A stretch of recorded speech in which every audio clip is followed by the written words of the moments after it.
자, 안녕하세요. 두툼입니다. 자, 오랜만에 찾아뵙습니다.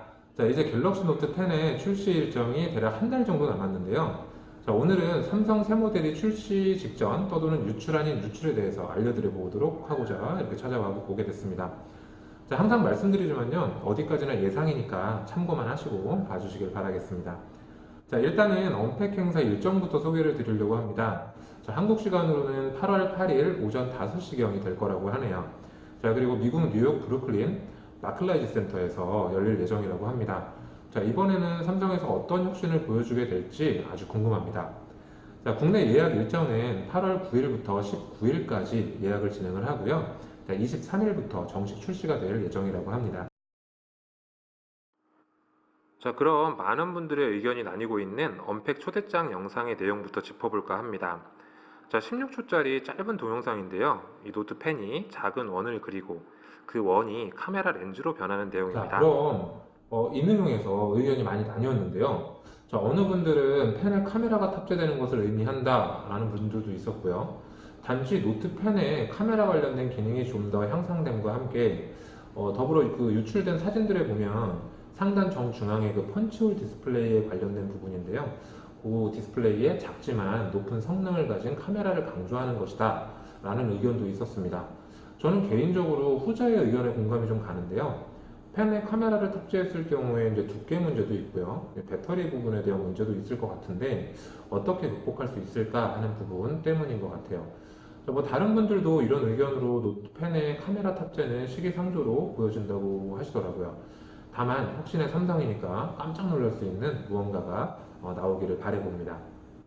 자, 지금까지 알려진 스펙을 보자면 크기는 6.4인치 노트 10 일반 모델이 있을 거고요. 6.8인치 노트 10 플러스 모델 두 가지로 출시가 될 듯 합니다. 자, LTE 버전과 5G 버전도 두 가지 모델로 나눠서 출시를 한다고 합니다. 자, 그럼 총 네 가지 버전이 되겠죠.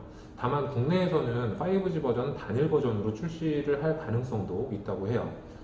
제 입장에서는 예약과 판매 시에 좀 번거로운 부분이 될 수도 있겠지만은 한 사람의 소비자로서 제품을 항상 다양하게 출시가 돼서 각자의 니즈에 맞는 모델을 고를 수 있어야 한다고 생각을 합니다. 자, 삼성 다양하게 출시 부탁드리겠습니다. 자, 그리고 AP 칩셋은 엑시노스 9825가 탑재될 예정이라고 해요. 항상 발전하고는 있지만 하루빨리 퀄컴 AP 칩셋보다 반길 수 있는 성능을 가져주었으면 합니다. 자, 내장 메모리는 256기가부터 1TB까지 이제 적용을 할 예정이라고 해요. 자, 이번 갤럭시 S10 때도 그렇고 점점 사용자들의 니즈는 높은 저장 공간을 원하고 있으니까요. 자, 판매 현장에서 느끼는 점을 그대로 말씀드린 겁니다. 예를 들면 64기가 뿐만 아니라 128기가 모델도 이제 슬슬 부족하다는 고객님들도 생기고 계시거든요. 자, 램은 기본 8기가 램부터 12기가 램까지 적용될 것 같습니다. 그리고 배터리는 적어도 4300mAh 이상, 그리고 4500mAh 사이가 크기별로 좀 탑재가 될 것 같아요. 자, 가격대는 130만원대에서 150만원대 사이로 아마 출시가 될 것 같은데요. 이번 5G 모델 출시 처음에 했을 때 비교를 좀 해보자면 또 지원이 많이 됐었지 않습니까? 그래서 그렇게 지원만 좀 많이 해준다고 하면 구매하는데 금전적인 부분이 좀 보다 크게 부담된다거나 그렇진 않을 듯 싶습니다. 자, 그리고 이번 노트 10에 추가되는 성능이나 기능들을 좀 살펴보자고 하면 예전부터 나왔던 얘기지만 TOF 센서가 탑재되어서 5G 서비스와 함께 좀 더 철통 보안 그리고 좀 더 다양한 이모지, AR, VR 서비스를 이끌어 나갈 수 있게 될 것 같습니다. 자, 여기서 얘기하는 TOF가 뭐냐면요. Time of Flight, 즉 비행시간 거리 측정법이라고 한다고 하는데요. 풀어보면 3차원 계측 시스템이라고도 풀이를 할 수가 있다고 해요. 자, 이 센서는 간단히 말해서 평면을 인식하는 것이 아니고요. 3D 입체 인식을 통한 그 공간 센서라고 보시면 될 것 같습니다.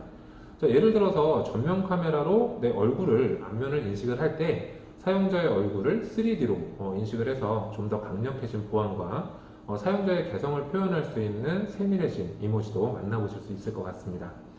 자, 후면 카메라 사용이 된다면 AR이나 VR 서비스도 좀 더 정밀하고 다양한 방식으로 이용을 할 수 있다고 하네요. 자, 그리고 SOD, 어려운 말 계속 나오는데요. SOD는 사운드 온 디스플레이라고 해서 디스플레이 스피커라고도 불리는 이 서비스를 탑재할 것으로 예상이 됩니다. 사운드 온 디스플레이 이 서비스는 원래 LG G8에서 먼저 선을 보였던 기술 방식이에요. 단지 좀 좋지 않은 평을 들었던 방식이라고 보시면 되거든요. 자, 뭐냐면 외부로 출력되는 그 스피커 대신에 디스플레이 자체가 진동으로 음성을 출력하는 방식이라고 보시면 될 것 같아요. 과연 삼성은 욕 안 먹게 잘 구현해냈을지, 자, 그것도 기대가 좀 됩니다. 자, 그리고 가장 또 우리 궁금하신 부분들, 충전 시간, 고속 충전에 관련해서 많이들 문의 주셨는데요. 45W의 고속 충전을 이번에는 지원을 한다고 해요. 그리고 갤럭시 S10의 시그니처 기능이었던 역무선 충전 기능도 좀 더 향상이 되어서 좀 더 빠른 충전 속도로 만나볼 수 있다고 합니다. 자, 그리고 사용자분들의 최대 난제였던 빅스비 버튼, 저도 참 스트레스 좀 많이 받았는데요. 자, 그 음성 인식 방식으로 진행해도 될 걸 왜 굳이 물리 버튼을 만들어둬서 여러 사용자분들을 이렇게 힘들게 했는지 모르겠습니다. 아무튼 이번에 빅스비 버튼이 없어진다고 하는데요. 절대로 좀 없어졌으면 좋겠습니다. 자, 그리고 이제 호불호가 좀 갈리는 부분인데요. 이어폰 잭이 사라지는 부분은 조금 아쉽긴 해요. 하지만 다른 부분의 향상을 위한 것이라고 하니까 일단은 무선 이어폰으로 활용을 해봐야겠습니다. 자, 이 부분을 보면 이번에 예약 사은품이 갤럭시 버즈 계열이 되지 않을까 싶습니다. 아니면 뭐 블루투스 헤드폰이 될 수도 있겠죠. 자, 개인적인 바람으로는 영무선 충전과 함께 활용을 할 수 있게 갤럭시 버즈 계열의 사은품이 좀 준비가 되었으면 합니다. 자, 언제나 마찬가지로 아직 정확한 내용은 아무것도 없습니다. 하지만 그 갤럭시 노트 10을 구매하실 분들이라고 하면 참고 삼아서 알고 계시면 좋을 듯한 내용들이었습니다. 자, 언팩 행사 이후에 좀 더 정확한 내용과 사용 후기로 만나뵙도록 하겠습니다. 자, 지금까지 조금은 느리지만 열심히 정보를 불어다 드리는 두툼이었습니다. 또 봬요.